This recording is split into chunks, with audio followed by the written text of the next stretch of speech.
Sorry for this. तो ठीक है, एक बार दोबारा से।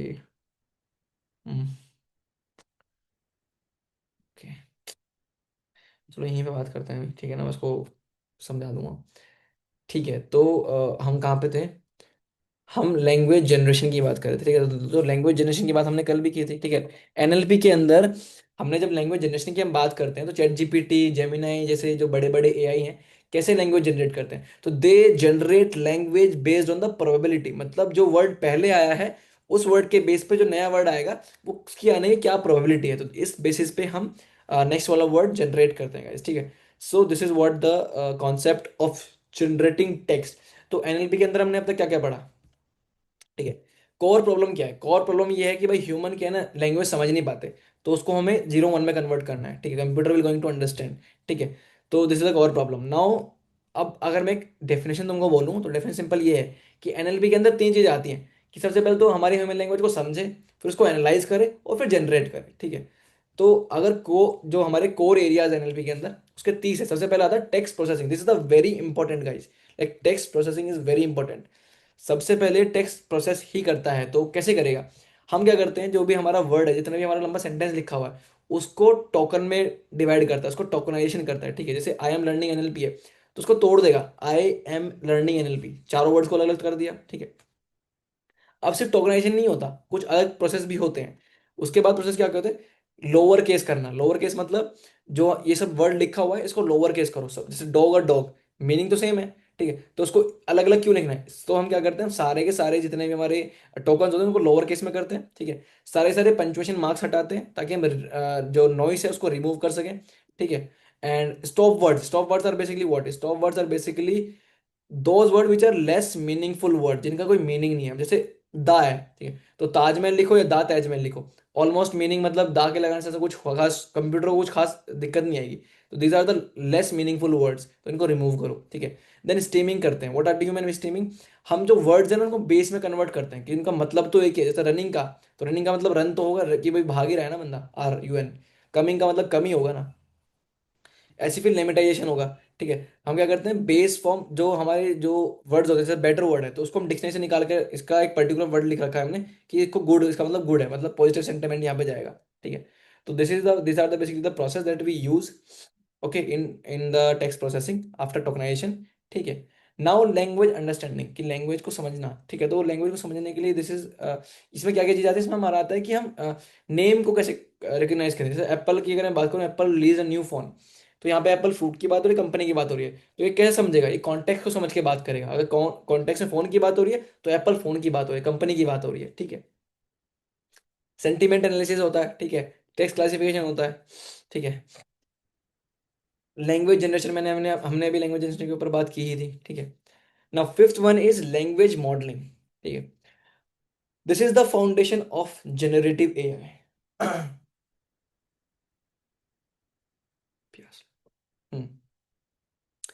Language modelling is a foundation of generative AI। कैसे हम इसको यूज करते हैं और देखते हैं, ठीक है।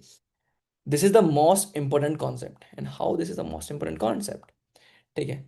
देखो, मॉडलिंग का मतलब क्या है कि हमें ना पैटर्न बनाना है, ठीक है। Language is a pattern plus probability. एक पैटर्न होता है और प्रोबेबिलिटी होती है, ठीक है, कि भाई आई के बाद एम आने की प्रोबेबिलिटी 90% है, ठीक है। तो लैंग्वेज मॉडल लर्न्स, कहाँ से लर्न करता है? सिंपल, उसका फॉर्मूला बना हुआ है, P next word divide by previous word. तो this is probability, basically probability of having next word given that previous word is this, जो आपने पढ़ी है कंडीशनल प्रोबेबिलिटी, क्लास 12th में आती है, ठीक है। तो कंडीशन प्रोबेबिलिटी यहाँ पे बनती है कि probability of having next word based on the previous word, this is conditional probability. तो इस जो फर्स्ट प्रिंसिपल है तो इसके ऊपर हम बात करते हैं कि जो हम नया वर्ड आने की प्रोबेबिलिटी है, उसकी क्या प्रोबेबिलिटी है कि अगर पहला वर्ड ये है, अगर पहला वर्ड आई है, तो क्या प्रोबेबिलिटी है कि अगला वर्ड हमारा एम होगा, ठीक है। तो दिस इज द प्रोबेबिलिटी, ठीक है। तो this is the most important concept guys, language modelling, okay. First principle है। तो language basically pattern and a probability, है ना। नाउ एग्जांपल, जैसे मैं एग्जांपल देता हूँ, ठीक है ना। तो I am going to the, तो अगर मैं कहीं जा रहा हूँ, तो मोस्ट प्रोबेबल वर्ड्स क्या हो सकते हैं? मार्केट जा रहा हूँ, या फिर स्कूल जा रहा हूँ, जिम जा रहा हूँ। तो this is how GPT, Claude, Gemini, all these system work. तो सिंपल यही है। मतलब ये सुनने में सही बताऊं तो ऐसा लगता है कि यार ये एक एक तुक्का ही तो मार रहे हैं, but they have been trained on a very much big data. तो जो आप कॉन्टेक्स्ट में बात कर रहे होते हो, वो जो अगला वर्ड वो देता है वो बहुत ही, मतलब ऐसा वर्ड देता है जो 99% रिलेट करता ही करता है। तो this is how this is working. तो प्रोबेबिलिटी पे सब काम कर रहा है। देखो सिंपल सा एक है ना, सिंपल सा फॉर्मूला लगा हुआ है क्लास 12 का, ठीक है, probability of something based on the probability of the last one, ठीक है। So this is how GPT works. Now model use, देखो ठीक है ना, अब जैसे ना मॉडल, जैसे जो हम मॉडलिंग बात करते हैं, लैंग्वेज मॉडलिंग की बात करते हैं, तो बहुत सारे अलग अलग मॉडल्स बनाए जाते हैं, ठीक है। जैसे ना RNN, रिकरेंट न्यूरल नेटवर्क, ठीक है, then there is LSTM, then there are some transformers, then there are some GPT, generative pre train transformers, ठीक है। तो ये मतलब मॉडल है। पहले तो ट्रांसफॉर्म आता था, फिर हमने जीपीटी आया। तो GPT is basically what, generative pre train transformer. ये जनरेटिव है, प्री ट्रेन है, ऑलरेडी ट्रेन किया गया है, and is a transformer. Transformer basically ये एक ML मशीन लर्निंग की टर्म है, इसके बारे में मैं आपको आगे बताऊंगा, मतलब ठीक है, जब हम आगे सामने आएगा। अभी के लिए समझ लिया जाए कि जो मॉडल्स अलग अलग मॉडल पे काम किया जाता है, ठीक है, लैंग्वेज मॉडलिंग होती है, ठीक है। तो जैसे आप जैसे सम इंपॉर्टेंट मॉडल्स आपने नाम तो सुना ही होगा। Open AI is a very important model, GPT generative pre trained model transformer, sorry, BERT है, एक्सेलनेट है, ओलामा है, ठीक है। अभी तो ZAI आ रहा है, बहुत सारे मॉडल्स इन पे चीज़ें चल रही हैं, ठीक है। तो मॉडल है सबके अपने अपने, सबके अपने अपने फॉर्मूलाज हैं, सबके अपने अपने अपने चीज़ें हैं, ठीक है। Now NLP process, pre processing for generative AI, ठीक है। अब NLP जो प्री प्रोसेस करता है जनरेटिव AI के लिए, generative AI is something which generate contents, ठीक है। So before feeding text into AI, ठीक, क्या, ये तो मैं बता ही चुका हूँ। टेक्स्ट को पहले क्लीन किया जाएगा, क्लीन करने के लिए प्री प्रोसेसिंग में हमने पता है स्टॉप वर्ड्स हटाएंगे, उनको वेक्टराइजेशन करेंगे, सॉरी टोकनाइजेशन करेंगे, लोअर केसिंग करेंगे, स्टॉप वर्ड्स को हटाया जाएगा, पंचुएशन मार्क्स को हटाया जाएगा, स्टीमिंग की जाएगी, ठीक है। जैसे स्टीमिंग बताया था ना क्या होता है, वर्ड्स को सेम, उनका मतलब वर्ड्स को सेम लाना। जैसे रनिंग का मतलब रन है, कमिंग का मतलब कम है, ठीक है। स्टीमिंग के बाद लिमिटाइजेशन था, ठीक है, जो वर्ड्स हैं डिक्शनरी बेस्ड फॉर्म होती है, बेटर का मतलब गुड होता है, ठीक है। ये प्री प्रोसेसिंग के अंदर आता है, ठीक है। सो NLP pre processing for generative AI, तो सेम चीज़ है। सबसे पहले AI को देने से पहले हमें टेक्स्ट को, ये 3 4 स्टेप्स हैं, इनसे गो थ्रू होना पड़ता है, ठीक है। Now the final step is basically वेक्टराइजेशन।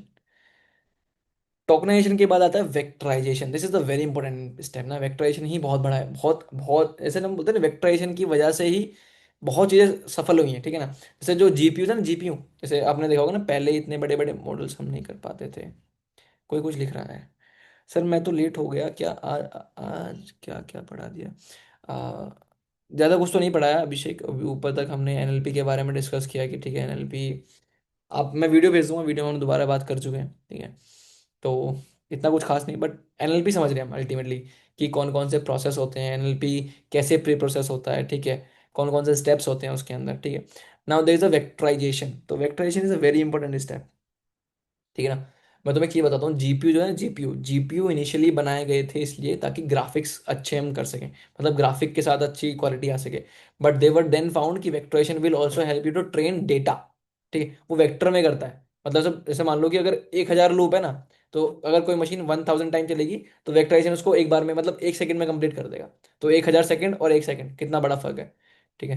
मैं तुमको कुछ कोड भी दूंगा बाद में अगर मुझे मौका मिला, जो आपको बताएगा कि तुम देख पाओगे कि अगर वेक्टराइजेशन से क्वेश्चन सॉल्व हो रहा है तो कितना जल्दी हो रहा है, और अगर सिंपल लूप से क्वेश्चन सॉल्व हो रहा है तो कितना टाइम लग रहा है, ठीक है। So computer understands number only, this is for sure, like computer तो और कुछ समझता ही नहीं, नंबर ही समझता है। तो सम वर्ड्स बिकम वेक्टर, जैसे डॉग है, तो हमने इसको वेक्टर में डिवाइड कर रखा है, 0.21, 0.54, 0.77, ठीक है। अब आप बोलोगे सर ये आप मतलब कैसे, मतलब कैसे ला रहे हो ये वर्ड्स, ठीक है ना। तो इनके ना तरीके होते हैं, जैसे one hot encoding, this is one of the popular encoding way. आप किसी भी टेक्स्ट को अगर नंबर्स में कन्वर्ट करोगे, तो उन सबके इनकोडिंग करने के ना फॉर्मूलाज हैं, उन सबके इनकोडिंग करने के सबके मेथड्स हैं, ठीक है, टेक्निक्स हैं। तो जिसमें से मोस्ट पॉपुलर है वन हॉट इनकोडिंग, ठीक है। वन वर्ड टू वेक है, ग्लोबी है, बर्ट है, जनरेटिव प्री ट्रेन ट्रांसफॉर्मर्स हैं, ठीक है। तो जो ये मैंने इसको यहाँ से यहाँ किया है ना, नंबर्स में कन्वर्ट किया टेक्स्ट को, तो ये इसके थ्रू किया वन हॉट एन्कोडिंग। अब ये वन हॉट, ये एक टेक्निक है, ठीक है, मतलब ये मतलब सेट ऑफ रूल्स है कि भाई डॉग को हमेशा से डी को ऐसे लिखना है मेरे को, सिंपल सेट ऑफ रूल्स है। इतना टफ थोड़ी है समझना। सर एक बार रिपीट कर दो, क्या रिपीट करना है अभिषेक बताओ।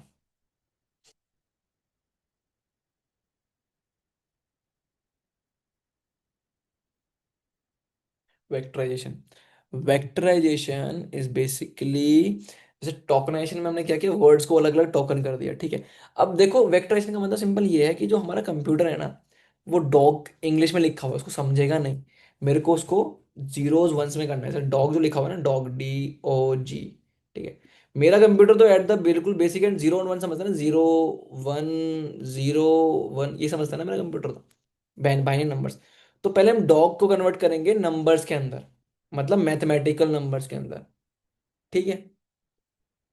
0.21 जैसे, for example it could be for example, ठीक है।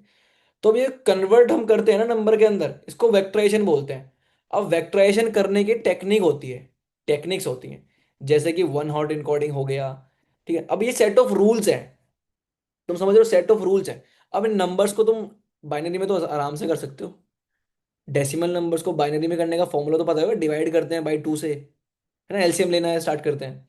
तो this is also the way, मतलब इतना बस समझो, बस तुम ये समझो वेक्टराइजेशन होता है, vectorization is basically way to convert numbers, to convert text into numbers and then numbers into zeros and one, binary. I hope you guys understand what I mean by vectorization. अभी तक समझ में आया?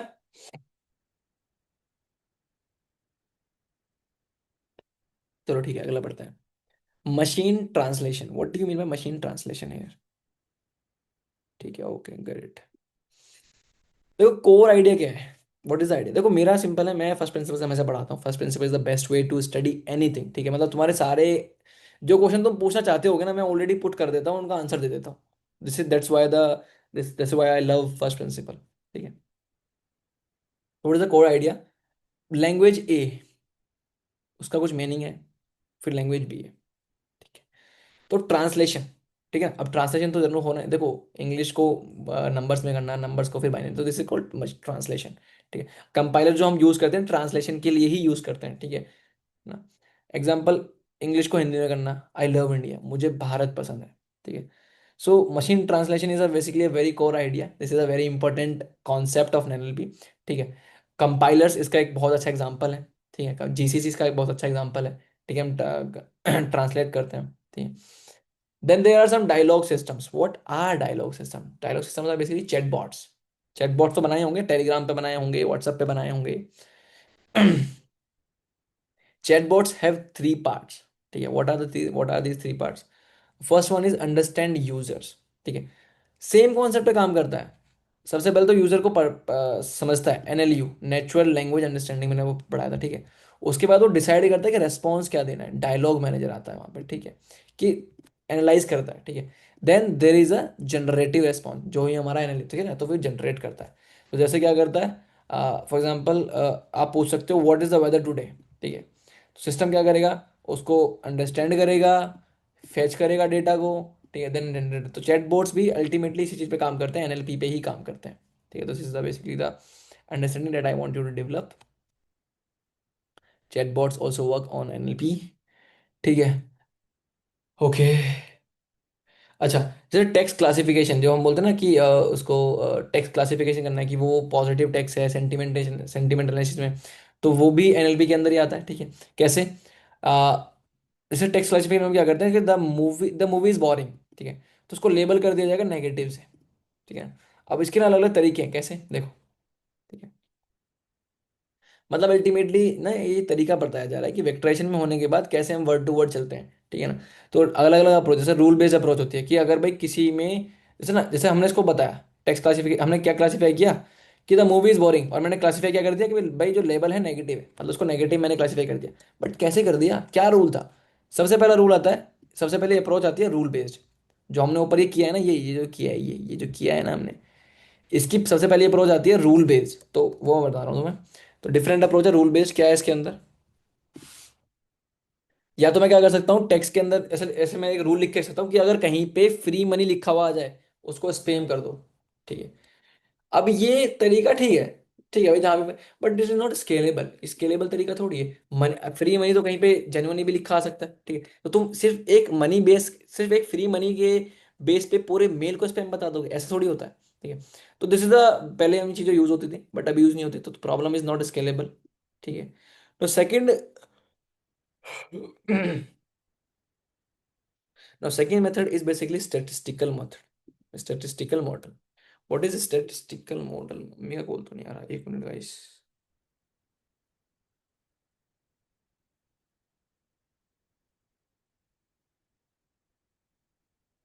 Oops, oops, oops, oops, oops, oops. Give me a second. So statistical models. What are they based on mathematic patterns, ठीक है, pattern पे base करते हैं। ठीक है ना, अब ये चीजें लर्न करते हैं, डेटा से लर्न करते हैं। ठीक है, कि लॉजिस्टिक रिग्रेशन मैंने बताया था, जब हम मशीन लर्निंग मॉडल ट्रेन करते हैं तो अलग अलग तरह के मॉडल्स होते हैं। लॉजिस्टिक रिग्रेशन होता है, ये स्ट्रेट लाइन होती है। ठीक है, फिर हमारे पास एक वो होता है, अलग अलग मॉडल्स होते हैं ना, जैसे सिग्मोइड फंक्शन होता है एक करके। तो मतलब मैथमेटिक्स के थ्रू अगर हम उसको पूरे डेटा के थ्रू उसको याद करते हैं तो हम उसको बोलते हैं स्टैटिस्टिकल मॉडलिंग। ठीक है, तो जो अप्रोच जो हमने टास्क क्लासीफाई किया है, इसका सबसे पहले आता है रूल बेस्ड, फिर आता है स्टैटिस्टिकल मॉडल, जो कि काफी अच्छा है। मतलब ये पैटर्न से समझता है, मतलब यहाँ पे मशीन लर्निंग, इसको मशीन लर्निंग बोल सकता हूँ। They learn pattern from data, this is machine learning. ठीक है। Now third one is deep learning, और भी ज्यादा डीप से समझ रहा है। तो स्टैटिस्टिकल मॉडल मतलब normal machine learning, then deep learning, CNN, CNN के बारे में पढ़ा चुका हूँ भाई। कन्वोल्यूशन न्यूरल नेटवर्क, बड़े बड़े न्यूरल नेटवर्क बनते हैं पूरे पूरे। ठीक है ना, हिडन लेयर्स बनती हैं, उनके अंदर न्यूरॉन्स होते हैं, वो कम्बिनेशन जनरेट करते हैं। अलग अलग तरीके बताए गए हैं मैंने। ठीक है, this is how this is work ना। Now the evaluation matrix. अब इवेल्युएशन मैट्रिक्स के बारे में हम बात तो कर ही चुके हैं। ठीक है, इवेल्युएट। अब इवेल्युएशन मैट्रिक्स होता क्या है ये समझो पहले। Evaluation metric is basically a way, ठीक है, भाई तुमने जो भी किया, तुमने जो भी जनरेट किया उसको इवेल्युएट कैसे कर रहे हो। ठीक है, तो उसमें हम शायद जनरेशन के अंदर जैसे तुम ओके वेट अ मिनट, किसी को पता है इसके बारे में पता है, F1 true positive, true negative, इन सब के बारे में पता है। एक्यूरेसी कैसे लाते हैं हम, एक्यूरेसी कैसे मेजर करते हैं हम। देखो एक्यूरेसी ऐसे मेजर करते हैं हम, पता ना, मैंने तुमको बताया तो था कि जो हम जनरेट करते हैं फॉरवर्ड बायसिंग में, जब हम फॉरवर्ड प्रोपगेशन करते हैं तो कुछ जनरेट करते हैं, फिर कंपेयर करते हैं। ठीक है, कंपेयर करने के बाद चेक करते हैं कि वो सही है नहीं है, फिर वो दोबारा जाता है। ठीक है, तो ये जो जब चेक करते हैं ना, चेक, तो वहाँ पे एक्यूरेसी चेक करते हैं वो, कि भाई कितना एक्यूरेट वर्ड आ रहा है वहाँ पे। ठीक है, then there is a precision, कि कितना प्रिसाइजली वो आंसर सही बता रहा है। ठीक है, then there is a recall, कि कितना वो रिकॉल कर पा रहा है अपने आंसर्स को। Then there is a F1 score. यार ये तो एक अलग ही पार्ट हो जाएगा समझाने के लिए, ये तो अलग ही पार्ट है समझाने के लिए, कि एक्यूरेसी कैसे मेजर करते हैं, प्रिसीजन कैसे मेजर करते हैं। ये तो पार्टी अलग है समझाने के लिए, इसके अंदर कैसे आ गया ये। रुको यार, रूल बेस्ड मशीन लर्निंग कैसे हो सकता है अभिषेक। जीसीसी बेसिकली, जीसीसी जो है ना, जीसी कंपाइलर है, वो एक C++ का कंपाइलर है। ठीक है, रूल बेस्ड मशीन लर्निंग कैसे हो सकती है, रूल जब रूल ही हो गया, रूल ही तुमने लिख दिया तो मशीन लर्निंग कैसे हो गई। मशीन लर्निंग का तो मतलब ही डेटा से समझना है, डेटा पैटर्न से लर्न करना है। ठीक है, समझ में आया अभिषेक। और इसको ना, इस चीज को देखो, अभी तुम सिर्फ इतना समझो।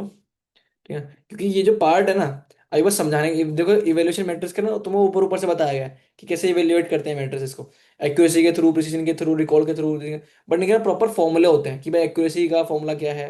ठीक है, प्रिसीजन का फॉर्मूला क्या है, F1 स्कोर का अपना अलग फॉर्मूला होता है। ठीक है, जैसे ट्रू पॉजिटिव, ट्रू नेगेटिव करके यहाँ पे टर्म्स आती हैं थोड़ी बहुत ना, वो मैं कल वाले लेक्चर में पूरा लिख के लाऊंगा, फिर मैं तो समझा के ले आऊंगा। ठीक है ना, PDF बना के ले आऊंगा।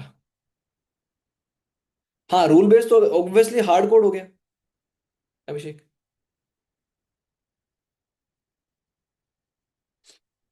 ठीक है।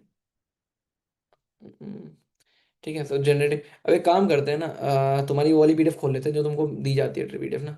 ये तो मेरी PDF थी, मैं रुको, ये वाली PDF है NLP वाली PDF।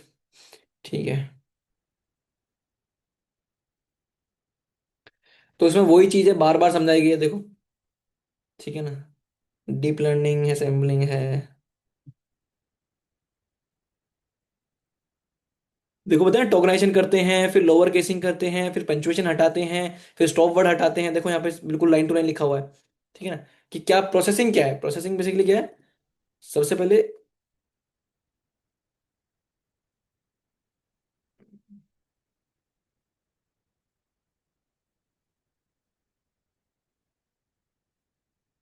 एक सेकेंड।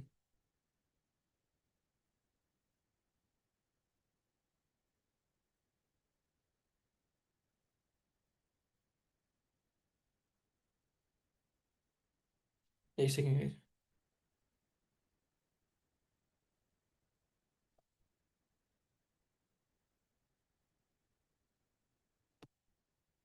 ठीक है, this is what I mean bye ना। तो मैंने समझा दिया कि भाई सबसे पहले टोकनाइजेशन करोगे आप, जो भी वर्ड लिखा हुआ है उसको टोकन में तोड़ोगे। ठीक है, सब वर्ड्स में मेरे उसमें लिखा हुआ था, मैं एग्जांपल के थ्रू। फिर इनको लोअर केस करोगे, क्योंकि ठीक है ना, लोअर केस करना इज वेरी इंपॉर्टेंट। फिर पंक्चुएशन मार्क हटाओगे, स्पेशल कैरेक्टर्स हटाओगे। ठीक है। फिर स्टॉप वर्ड्स हटाओगे। स्टॉप वर्ड्स कौन कौन से होते हैं, स्टॉप वर्ड समझ में आए कौन कौन से स्टॉप वर्ड्स हैं। The, is, and, these are the stop words. फिर हम स्टीमिंग करते हैं। स्टॉप वर्ड समझ में नहीं आया। देखो, stop words are basically the words जिनका कोई मीनिंग नहीं होता। अब तुम मुझे कहो, तो मैं अगर यहाँ पे लिखूं द ताजमहल, दी ताजमहल, और ताजमहल लिखूं सिर्फ, तो मतलब तो समझ में आ गया, ताजमहल की बात हो रही है ना। they दो so they don't have that much meaning, so that's why we remove them, so these are called stop words। तो हमें डेटा ज्यादा बढ़ाना नहीं है, मतलब उसको बिना मतलब क्यों परेशान करना है जीपीटी के मॉडल को। ठीक है, वो समझ ही नहीं पाएगा। That's why these are the stop word that we used. Okay, तो हमको हटा देते हैं। ठीक है, मैं समझाया था। देन सर, टोकन क्या होते हैं, टोकन क्या होते हैं। आप क्लास में नहीं थे क्या जब। टोकन ये होते हैं, दीज आर टोकन्स। जैसे एग्जांपल समझो, आई एम लर्निंग एनएलपी।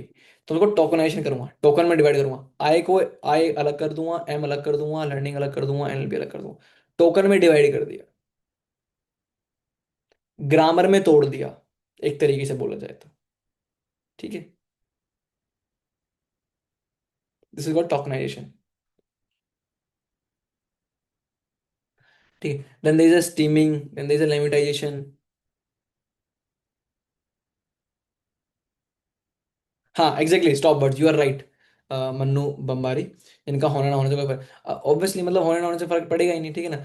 अब तुम मीनिंग तो मतलब देखा जाए तो मीनिंग तो समझ जाएगा ना, वो जीपीटी बहुत बड़े मॉडल पर ट्रेन होता है ना, तो समझ जाता है मीनिंग। द ताजमहल लिखो, ताजमहल लिखो, एक ही बात है। ठीक है ना। Then there is a stemming and lemmatization. Stemming क्या होती है। अब देखो स्टीमिंग क्या होती है, अब रनिंग को भी वो रन से रिप्लेस कर देगा, रेन को भी वो रन रन से रिप्लेस कर देगा। मतलब मीनिंग तो सही है ना। ठीक है ना। मतलब इतने बड़े बड़े वर्ड्स क्यों रखने हैं। तो रनिंग को रन से रिप्लेस कर देना, एंड रेन को भी रन से रिप्लेस कर देना। बाकी तो कॉन्टेक्स्ट के ऊपर बात है ना, कि अगर पास की बात हो रही तो रेन लगा दूंगा, अगर कंटिन्यूस की बात हो तो रनिंग लगा दूंगा। बाकी मतलब तो सेम ही है ना, रन भाग रहा है ना। This is the technique we use to stemming process. ठीक है। Then there is a lemmatization. Lemmatization क्या होता है, यहाँ पे मीनिंग में हम कन्वर्ट करते हैं। जैसे बेटर का मतलब क्या है, गुड, मतलब बेटर मतलब भी गुड ही है। ठीक है, बस गुड का लेवल हो जाए कि बहुत ज्यादा गुड, मतलब। ठीक है। तो this are the kind of way to reprocess data. ठीक है। फिर स्पेलिंग चेक करता है, करेक्शन करता है, पैडिंग होती है, ट्रुकनेशन होता है, एनकोडिंग, वेक्टराइजेशन होता है। वेक्टराइजेशन मैंने बताया ही था। ठीक है, मतलब जो हमारे वर्ड्स हैं उनको नंबर्स में तोड़ना, क्योंकि हमारे कंप्यूटर को नंबर्स ही समझ में आते हैं, वर्ड्स तो समझ में आते नहीं हैं। ठीक है। These are basically the pre processing of all the things.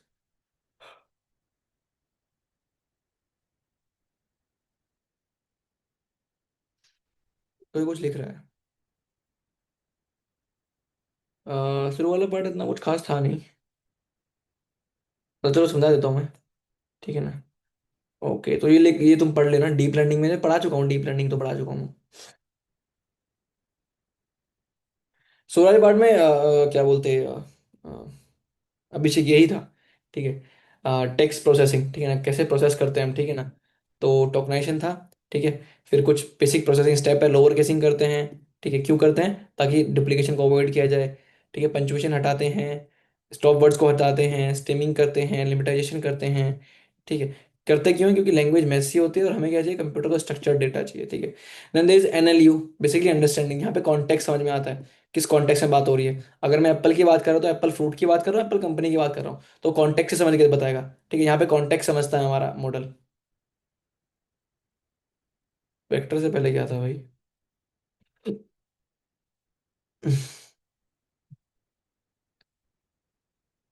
ये तो समझा रहा हूँ।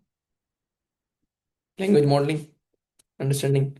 फिर लैंग्वेज जनरेशन कैसे होता है, ठीक है। लैंग्वेज जनरेशन से मेरा मतलब क्या है, मैं लैंग्वेज जनरेशन तो मैं बता चुका हूँ, ठीक है। लास्ट वाले लेक्चर में मैंने बताया था कि लैंग्वेज जनरेट कैसे होती है। मतलब ये अल्टीमेटली प्रोबेबिलिटी प्रिडिक्ट करता है कि जो लास्ट वर्ड है उससे अगले वाला वर्ड क्या होगा। तो कंडीशनल प्रोबेबिलिटी का यहाँ पे यूज होता है, ठीक है ना। Model predicts.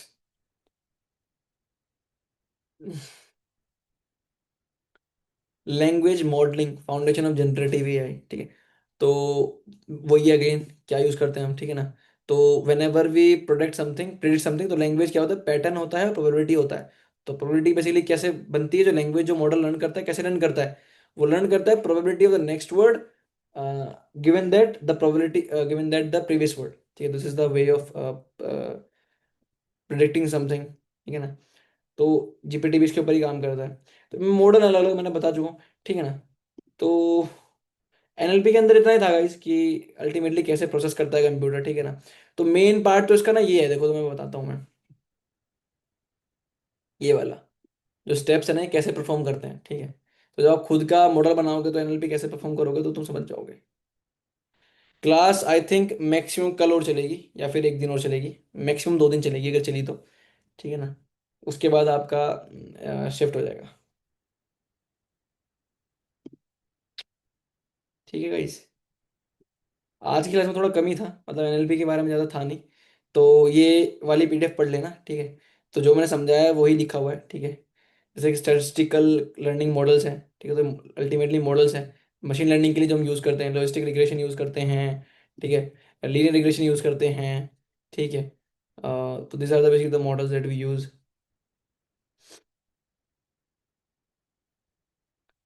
ट्रेनिंग ऑनलाइन होगी ऑफलाइन, इसका जो जवाब है ये आपको टीम से ही मिलेगा, मनन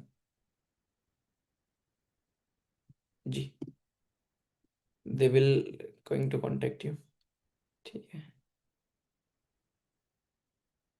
तुम प्रैक्टिकली ज़्यादा समझोगे, थ्योरेटिकली कितना ही समझ लो, जब तक प्रैक्टिकल नहीं करोगे समझ में ही नहीं आएगा, ठीक है।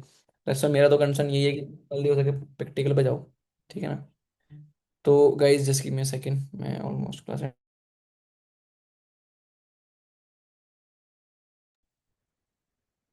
चलो ठीक है गाइज, क्लास एंड करते हैं, ठीक है ना। अ, आज थोड़ा कम ही था क्लास के अंदर क्योंकि टॉपिक भी हमारा कम ही था, ठीक है। अभिषेक, हाँ तो बताया ना मैंने, जब हमारा इंटर्नशिप स्टार्ट होगी वहीं पे तो आप करोगे, अभिषेक, ठीक है। I have to I think and the, ठीक है, भेज देंगे, ओके। हाँ हाँ हाँ, अभिषेक यू आर राइट,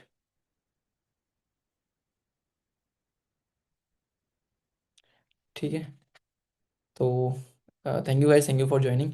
आज का सेशन थोड़ा सा कम था, आई थिंक 10 मिनट पहले जा रहे हैं, बट ठीक है, जितना समझना समझ लिया, ठीक है। तो I prefer you to read text, मैं टेक्स्ट अभी ही आपको भेज देता हूँ ये सब तो ना। टेक्स्ट तो मतलब पीडीएफ तो ही भेज देता हूँ, पीडीएफ तो जितना जल्दी हो सके उतना जल्दी भेजने में फ़ायदा ही होता है, ठीक है। तो रिवेज जेनी I is there, I'll sending you बहुत द पीडीएफ्स, ठीक है गाइज। दोनों पीडीएफ पढ़ लेना, है ना। और वीडियो का लिंक, वीडियो आपको जल्दी ही मिल जाएगी, as far as we can, like as fast as we can, ठीक है। ठीक है, thank you so much, thank you so much for joining. Let just wrap up the class, okay. Thank you so much for joining, I think I should leave the class. Response तो नहीं है bye का।